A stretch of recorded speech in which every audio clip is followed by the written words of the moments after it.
Top of the morning to you guys. Barry Jones here. Well, first off, as you can see, I'm wearing a mask because there's a couple of other people in the room, and due to social distancing and keeping ourselves safe, then I'm afraid that's what it's all about. So, how to get started? Well, today we're going to talk about addiction. Therefore, we're going to talk about cravings. Yeah. Now, the best way I can describe cravings to you is it doesn't matter if you're craving for drugs, food, the gym, whatever it is. Yeah. It comes down to triggers. Yeah, in the brain. Now, think of it like this. Yeah, if you're born in Wales, I mean deep Wales. Yeah, and all your childhood, all your life, all you've ever seen is like fields, sheep, white picket fences, keeping the sheep and the cattle in, yeah. Then when you move to a city like Manchester, London, Liverpool, wherever, yeah. When you drive past a fence and a field, you're going to think of home. You're going to think of Wales. And that's the same with triggers, cravings, when it comes to addiction, whether it be through, like I say, through obesity, addiction for drugs, food, sex, whatever it is. But that's essentially exactly what it is. Triggers are just memories. Now, for instance, like I just said, if you see a fence keeping the cattle in, you're going to think of home. You're going to miss home. You're going to want to see home because the brain chemicals and the dopamine, what's released, instinctively relates them good memories to them good times. And that's the same with addiction and cravings, as I say. So therefore, as like for example, let's talk drugs. So for example, you're on cocaine, yeah. You go to a club, blah blah blah. A certain tune comes on, you get euphoric recall. Oh, the last time I heard this tune, I was on ecstasy and cocaine. Yeah, bang, the dopamine is going to release in your body, and believe me, you're going to get a trigger for the dopamine trigger is going to make you want cocaine or ecstasy. Yeah. Sorry for playing on my mask. There you go. There's another trigger. But and that's just a trigger for my ego, me wanting to look good. No, sorry, only messing. But can you see where I'm coming from? Yeah, if you've grown up with these things all your life, yeah, they're just memories, and that's exactly all it is. Now, a learned behaviour, yeah, which is what these memories are, can be a dislearned behaviour, yeah, which is all it is.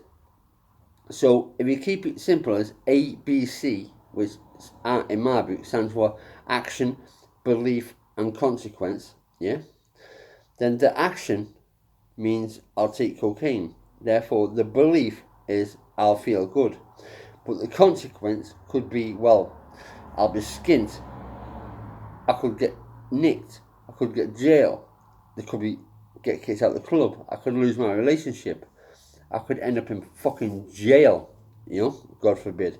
So, therefore, ABC, action, belief, consequence, yeah? Now, that's how normal people think, ABC. But in terms of recovery, especially smart recovery, which stands for self-management and recovery training, which is what we're going to be talking a lot about in these videos, yeah? You've got to turn your thinking on its head. So instead of ABC, now it becomes CBA.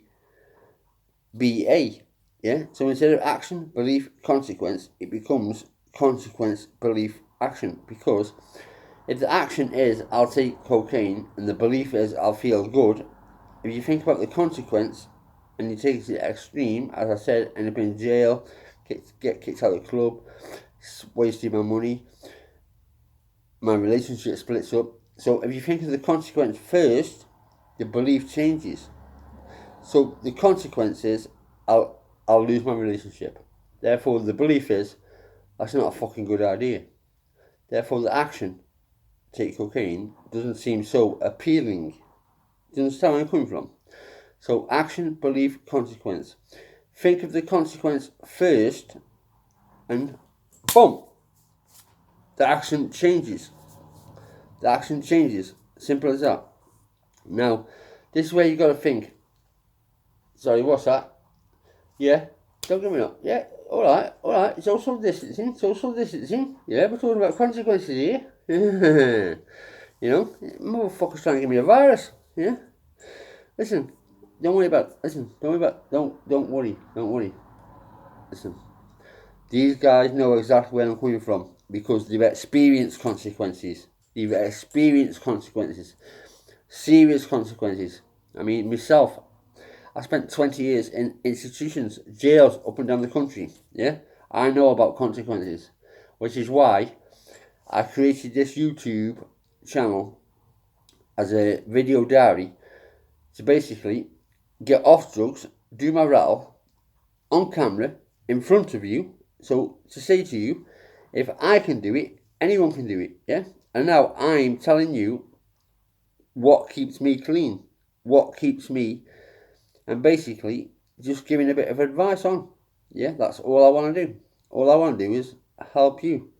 So, there's nothing in this for me, but, well, there's a lot in this for me. It keeps me clean. It gives me a sense of inner growth, well-being. Yeah, and that's what it's about. Yeah, the inner growth, the sense of well-being. Yeah, and that's fucking enormous to me. Fucking enormous, because if I can save one person going down the road I've been down, yeah, then all this is worth it. All this is worth it.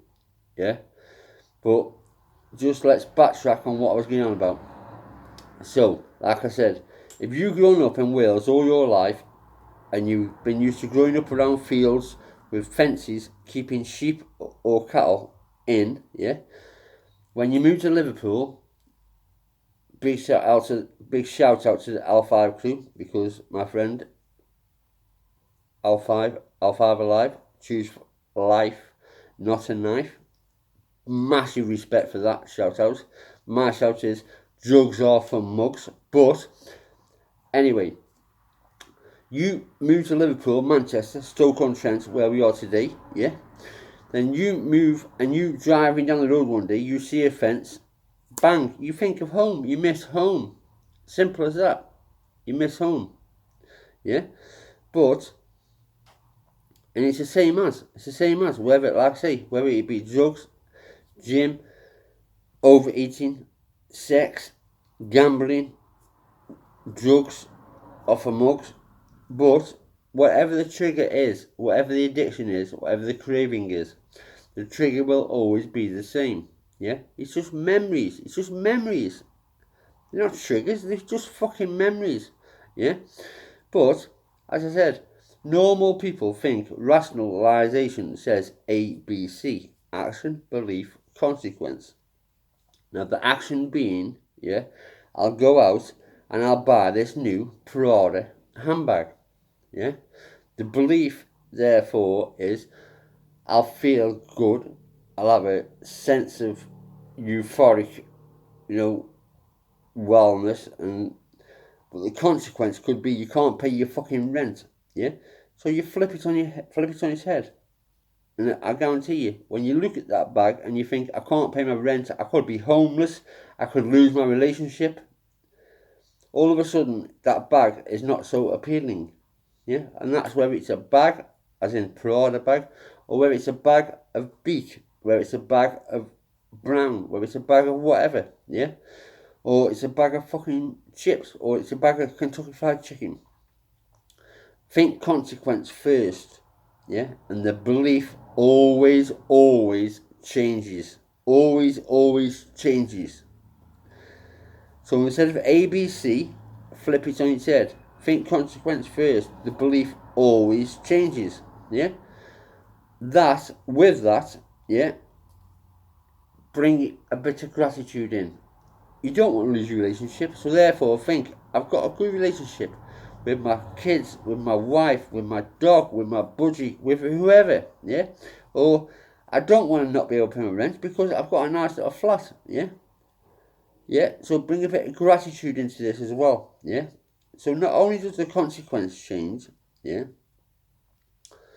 No, I'm sorry. Not only if you think about the consequence, the belief changes, but you bring a bit of gratitude into it, and it changes even more, or it reinforces it. Yes, yeah, and that's just another tool in our armory. Yeah, in our armory. So for now, peace out. God bless.